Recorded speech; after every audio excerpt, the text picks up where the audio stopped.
சொந்தமாக YouTube channel நடத்த வேண்டுமா? நீங்களும் பிரபல ஆங்கர் ஆக வேண்டுமா?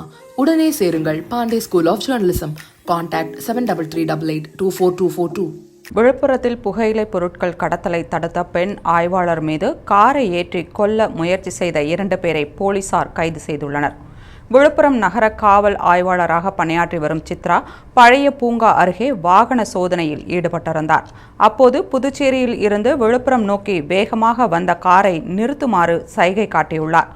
அதை பார்த்த பின்பும் காரை நிறுத்தாமல் தன்னை நோக்கி வேகமாக வந்ததை பார்த்து சுதாரித்து லாபகமாக விலகி உயிர் தப்பினார். அதையடுத்து மின்னல் வேகத்தில் சென்ற காரை உடனடியாக போலீசார் பின்தொடர்ந்து 2 கிலோமீட்டர் தூரம் வரை துரத்தி சென்று அந்த காரை மடக்கி பிடித்தனர். போலீசாரை பார்த்ததும் காரில் இறங்கி 2 பேர் தப்பி ஓடிய நிலையில் மேலும் தப்பிவிட முயன்ற 2 பேரை போலீசார் மடக்கி பிடித்து சோதனை செய்ததில் தமிழக அரசால் தடை செய்யப்பட்ட 180 கிலோ புகையிலை பொருட்கள் இருந்தது கண்டுபிடிக்கப்பட்டது. இதைத் தொடர்ந்து அவர்களிடம் தொடர்ந்து விசாரணை நடத்திய போது திருவெண்ணைநல்லூர் பகுதியைச் சேர்ந்த சதீஷ், விக்கிரவாண்டி அருகே அடைக்கலபுரத்தைச் சேர்ந்த சத்யா நாராயணன் ஆகிய இருவர் என்பது தெரியவந்தது.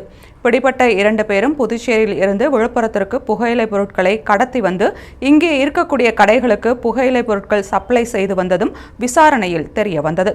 இதையடுத்து 2 பேரை கைது செய்து சுமார் 2 லட்சம் மதிப்புள்ள புகையிலை பொருட்களை பறிமுதல் செய்த போலீசார் மேலும் 2 பேரை தீவிரமாக தேடி வருகின்றனர்.